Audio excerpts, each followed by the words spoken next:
With Radio Algeria International, you will not miss a single major political or economic event. Radio Algeria International, our voice in the world.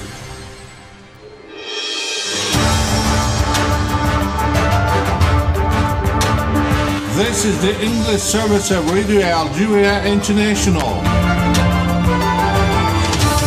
It's time for the news. Algeria has condemned in its strongest terms the Moroccan plan to confiscate the properties of the Algerian embassy in Morocco, affirming that the Algerian government will respond to such provocations by all appropriate means. And as the UN called for urgent measures to face up to the disastrous food situation in Gaza, the Israeli occupation has pursued its attacks, killing scores of people in various parts of the territory. And Russian President Vladimir Putin has pledged to do all his best to achieve the national development objectives after being largely re-elected in yesterday's presidential elections. And those were the major developments. Now the full news edition. Good afternoon. Algeria has condemned in its strongest terms the Moroccan plan to confiscate the properties of the Algerian embassy in Morocco, affirming that the Algerian government will respond to such provocations by all means deemed appropriate. Majid. A press release of the Algerian Ministry of Foreign Affairs said the Kingdom of Morocco has embarked on a new phase of provocation against Algeria. The new provocations that were recently expressed through the confiscation plan of the premises of the embassy of the Algerian state in Morocco. Algeria considered that there is an unspeakable disrespect and violation of the duty of protecting the diplomatic missions of sovereign states, which is protected by international customary law. Algeria said the Moroccan plan goes seriously counter the practices of international civilized institutions stemming from the Vienna Convention on Diplomatic Relations, and which requires respect and protection of embassies, whatever the circumstances. Algeria has strongly denounced the illegality of the Moroccan plan and its incompatibility with the duties assumed by every member state of the international community. In addition to Algerians' intention to respond to the Moroccan provocations by all appropriate means, Algeria will resort all available legal means within the framework of the United Nations to ensure the respect of her interests. And the Chief of Staff of the People's National Army General Said Chengriha has paid a working visit of inspection to the headquarters of the Air Forces Command. Mariam Barshi has the details. The visit comes as part of the following up implementation of the preparation program for the 2023-2024 year combat, as well as the consolidation for the direct communication approach with the staff of the National People's Army and the listening to their concerns. In a statement made during his visit to the headquarters of the Air Forces Command, the Army General shed light on the importance of the Army's high spirits and loyalty to carry out their duties efficiently. إن المحافظة على معنويات الأفراد في درجاتها العليا. For us, maintaining the troops' morale is a top priority because we are convinced within the National People's Army that the development, power and victories of armies stem particularly and essentially from the higher spirits. Carrying out the Army's duties does not only depend on its scientific and cognitive skills, not depend on financial motivation. The most important factor, however, is the faith of the Army in its cause, whatever the circumstances. The Army does not spare a single effort to serve the unity of the Army, the country and the homeland, and it's loyal to its commitments regardless of the required sacrifices to win the bet of power and efficiency. It's necessary to successfully lead men. The Army General then attended a presentation by the Commander of the Air Forces on the different areas of activities linked to the implementation of the Forces Development Plan. You're still listening to Radio Algeria International, and the Speaker of the People's National Assembly, Ibrahim Boghali, has presided over a coordination meeting held at the Assembly prior to the extraordinary session of the Pan-African Parliament, which will take place from March 20th to March 27th in Midrand, South Africa. During the meeting held in the presence of MP members of the Pan-African Parliament, Mr. Boghali stressed the important role played by the Algerian parliamentarians within the continental institution, notably regarding the dedication of the role of the defense of crucial and just causes for the African people, as well as their efforts aiming to preserve their interests far from any attempt to divert their attention or to disturb their work.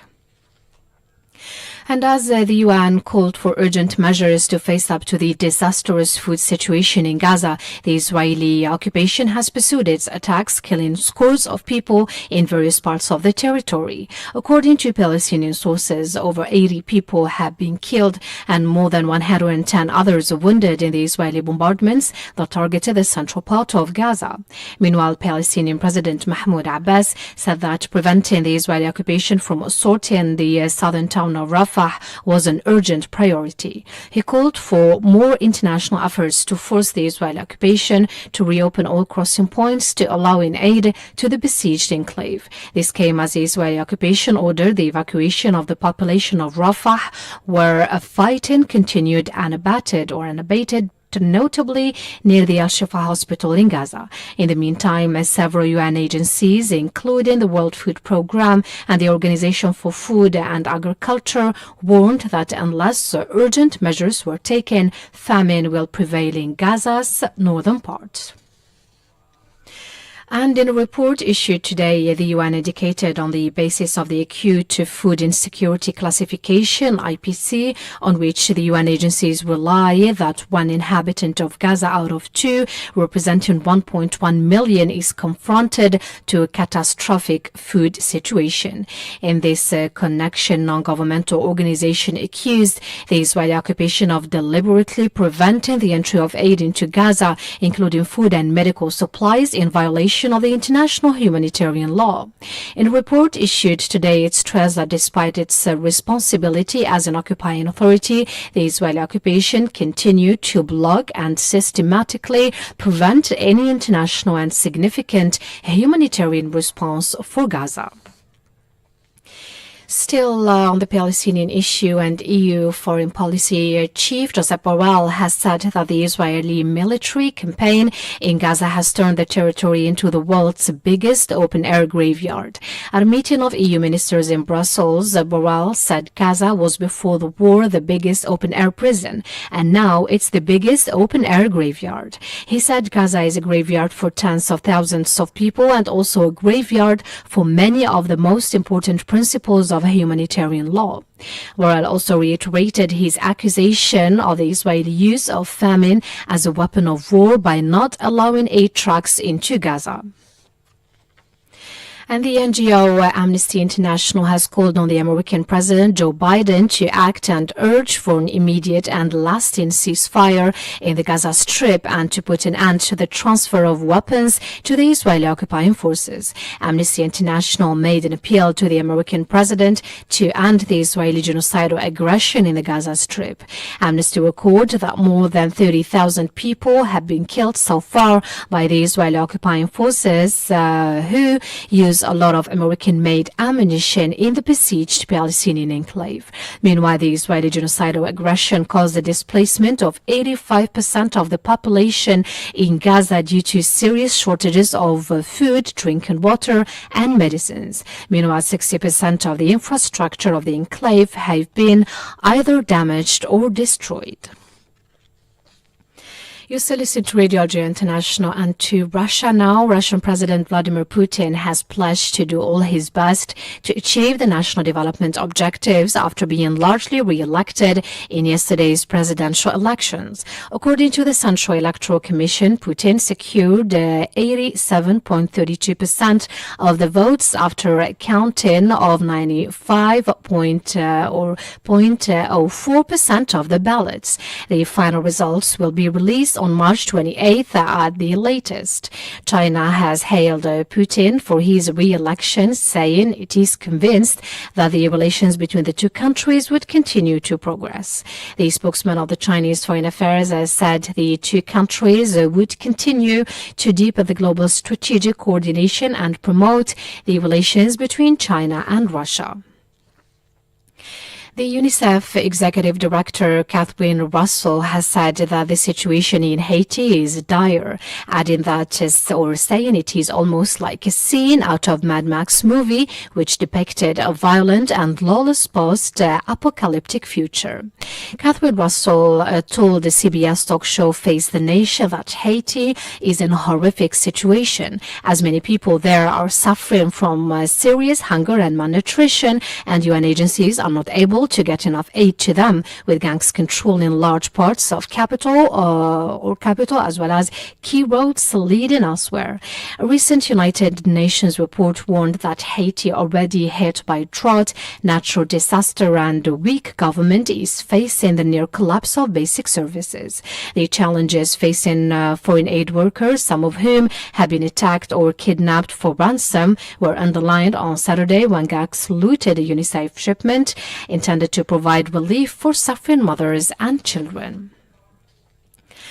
And to Afghanistan now, 8 civilians have been killed in airstrikes by Pakistan's military in the border region of Afghanistan, prompting Afghan forces to retaliate against Pakistani military outposts.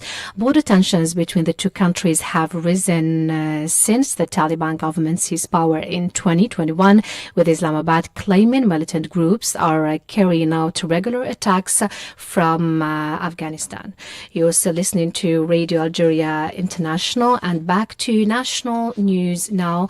The Minister of Culture and Arts, Soraya Mouloudji, has announced here in Algiers at the ministry the institution by the President of the Republic, Mr. Abdelmajid Tebboune, of 2 prizes, namely the prize by the President of the Republic for personalities of culture and science and the State's prize for arts and literature. On the occasion of the installation of the jury of the prize by the President of the Republic for young creators, Ali Maashi, she stressed that the prize will reward outstanding personalities from all over the world who distinguish themselves in the fields of culture and sciences of the service of humanity and who contribute through their work and creations to the promotion of peace values. She added that the prize will honor 2 of the world's iconic figures in the field of culture, human sciences, science and technology, whereas the second prize will reward Algerian artists and cultural personalities. You're still listening to Radio Algeria International, 14 hours 42 minutes Algiers time. And Algeria is celebrating the 62nd anniversary of the signing of the Avian Accords, a set of peace treaties signed on March 18, 1962 between the Provisional Government of the Algerian Republic and occupying France then, which sought Algeria's independence from France. Let's listen to a program dedicated to the Avian Accords. Radio Algeria International presents In Conversation with Mr. Noordin Brahimi. Hello, Mahatma Gandhi, and you've taken this as a moment of the humanity and have the achievement